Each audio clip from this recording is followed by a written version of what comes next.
Well, good morning, everyone. Happy Friday. So excited for everybody to have an absolutely amazing day. I'm excited because we have another of our Los Alamitos High School seniors and Weaver alumni. We have Gavin Watts leading us in the Pledge of Allegiance. And then we have a very special guest to read chapter 5 in Song for a Whale. It's our own Los Al superintendent, Dr. Andrew Pulver, who will take the lead in our one book, one school event of Song for a Whale. So, everyone, get ready. Have an absolutely amazing day. And Gavin, take it away. Hi everyone, my name is Gavin Watts. I am a Weaver alumni and graduating senior from Los Al. I will be attending Santa Ana College in the fall for fire science. My favorite memory at Weaver was learning how to play chess in the chess club, and the day I finally got to play on the purple playground. I'd like to give a shout out to all of my teachers, Miss Lee, Miss Hensel, Miss Y, Miss Terrell, Miss Enix, and Miss Tiffany. Thank you for making my elementary school years so much fun. Please stand and join me for the Pledge of Allegiance. Please remove all hats and hoods and place your right hand over your heart. Ready, begin. I pledge allegiance to the flag of the United States of America and to the republic for which it stands, one nation, under God, indivisible, with liberty and justice for all. Please be seated, and thank you very much. Okay, so we're going to do our school pledge right now. And we're going to go ahead and start up at the top. What's in red? So if you want to start with me there, that would be great. Ready? Begin. This day has been given to me fresh and new. I can learn from it, or I can throw it away. I will choose to do my best in thoughts, words, and actions. Today, I will be a star. I will stop, think, and act responsibly. Nice job.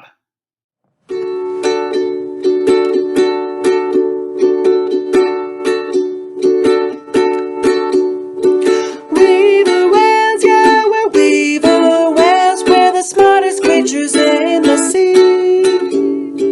Weaver whales, yeah, we're weaver whales. We're gonna be the best we can be. You know this day has been given to me fresh and new. I can learn from it or throw it away. I will choose to do my best in thoughts and words and actions. Today I will be a star. Yeah, I will stop, think, and act responsibly. Weaver whales, yeah, we're weaver whales. We're the smartest creatures in the sea. Weaver whales, yeah, we're weaver whales. We're gonna be the best we can be. We're gonna be the best we can be. We're gonna be the best we can be. Weaver whales! Chapter 25. Even though it was still early, I pedaled as fast as I could to Grandma's. It'd be good to have a little extra time, in case there are any glitches in our plan. Sometimes projects took longer than expected, like the Philco radio. My stomach tightened with sadness. I missed resting my hand on it at night and feeling the vibrations from the radio programs. And then there was the fact that I couldn't even touch the money that I got from selling it. I shook my head. Nothing I could do about that radio. Maybe I'd buy it back from Mr. Gunner, unless someone else got to it first. Grandma flung the door open as I pressed the doorbell. She had to have been there standing there waiting, or she leapt to the door as soon as the doorbell light flashed. She wore a flowery green dress and a long necklace with flower chimes alternating in green and gold all around the chain. Her hair was brushed into the long, silvery waterfall. After opening up the suitcases on the floor of Grandma's closet, we checked our list to make sure we weren't missing anything. The last thing we did before leaving the apartment was staple a blue tag from the cruise line around each suitcase handle.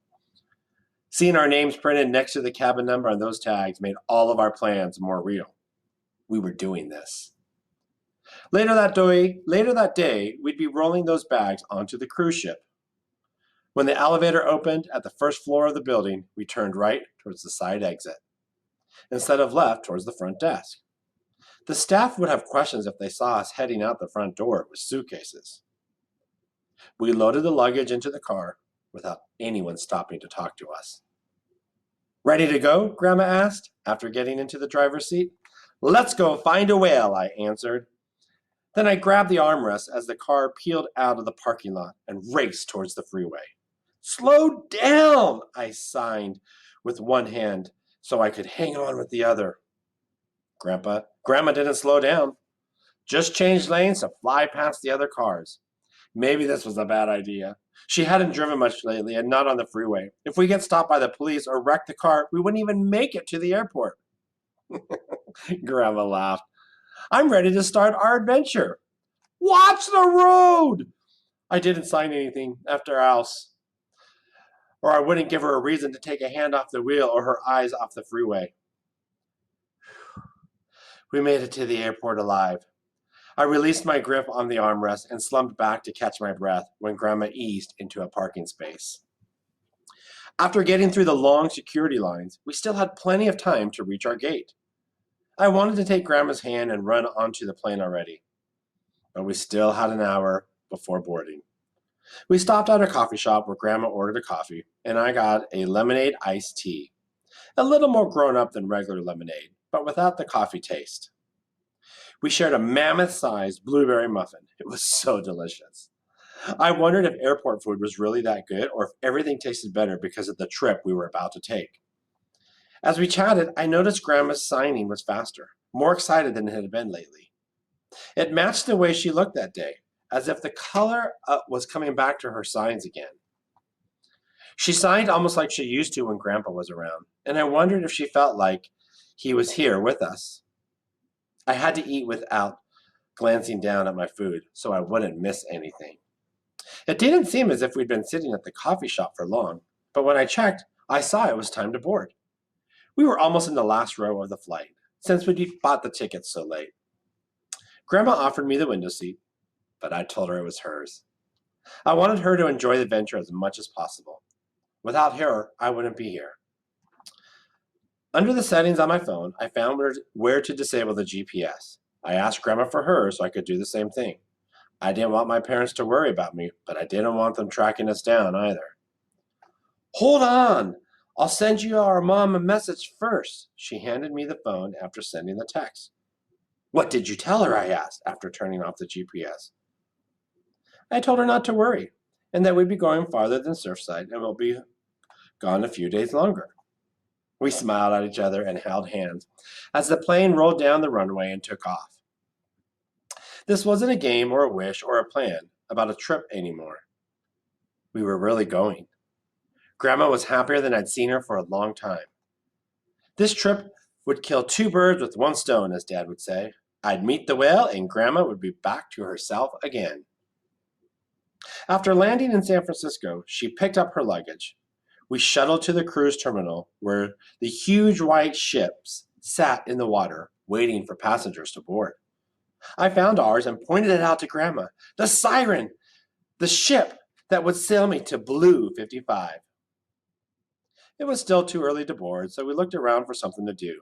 I'd been too excited until then to notice that I was hungry, but my stomach was rumbling, like an airplane taking off. I covered my stomach even though Tristan wasn't there to hear it. Lunch? I pointed to a seafood place with outdoor seating and a view of the ocean. Grandma took my hand and led the way. The restaurant hostess seated us at a small table on a dock. We opened the menus and pointed to the same thing, a big platter with samples of every appetizer. As I watched the waves next to us, I realized there was a smell As I watched the waves next to us, I realized there was a smell I liked even better than the old radio. The ocean. Checking in for the cruise was a lot like going through an airport again. Only worse, because we were so close to the ship. I wasn't going to breathe until we were safely aboard. Each part of the check-in process and every person in front of us was one more thing blocking my path to Blue 55. After getting the long line for the check-in counter, a woman with big blonde hair gave us cruise cards, which looked a lot like credit cards. They would be scanned when we bought something on board and every time we got on or off the ship. We thanked the woman at the counter, then moved over yet to another line to board the ship. The attendant at the end of that line held what looked like an alien gun and showed us our cards like the people in front of us had.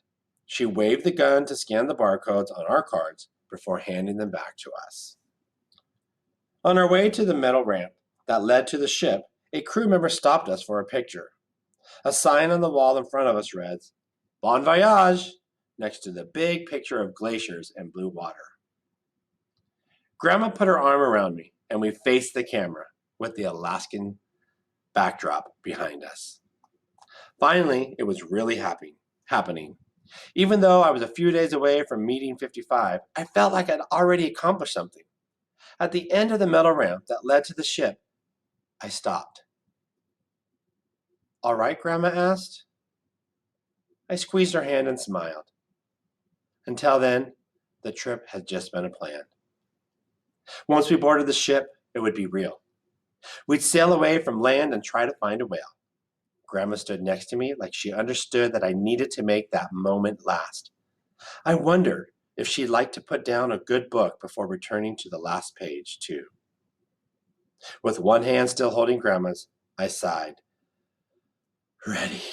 With the other hand, I then took a deep breath.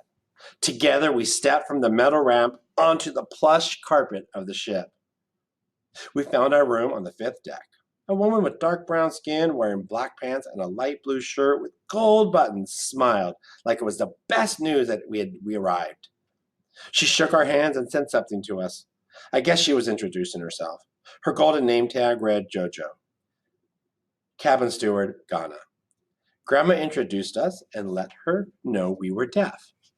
Jojo took a business card from her pocket and wrote something on the back, then handed it to Grandma. I leaned over to read it. Customer relations can page me if you need anything. Jojo opened our door and handed us a flyer with a map of the ship and a schedule for the rest of the day. She showed us around the cabin, which took 2 seconds since it was about the size of my bedroom at home. After Jojo left, Grandma said she wanted to rest. Even after all that traveling and waiting in lines, I couldn't imagine sleeping anytime soon. Grandma told me to go ahead and explore the ship. First, I found one of the swimming pools on the 18th deck. That wasn't even the highest point. There were 2 decks above that with more pools and hot tubs and a game room. People gathered around the bars holding pink and yellow drinks with little paper umbrellas perched on the edges of the glasses. The ship was like a floating city. It would be impossible to see everything, even with a week to explore. Still, I would try. I ran around like I only had a day to take it in. A few more bars and restaurants were scattered around the ship. On the same deck as customer service were gift shops, an internet cafe, and even a library. A weird feeling that I couldn't place stirred in my stomach. Chapter 25 continued. A few more bars and restaurants were scattered around the ship.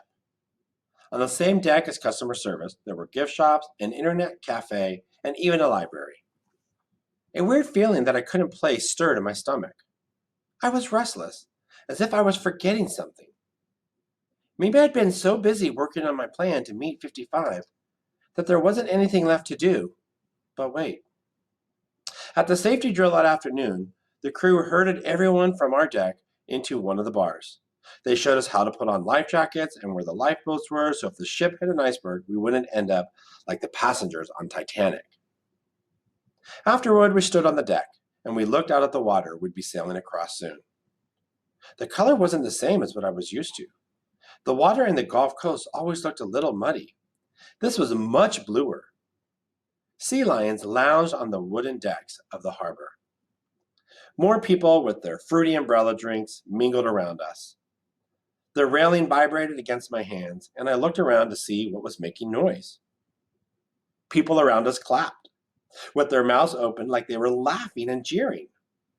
Grandma looked up and covered her ear that wore a hearing aid. "What is that?" I asked. "Foghorn," she lowered her hand to add. "That means it's time to leave."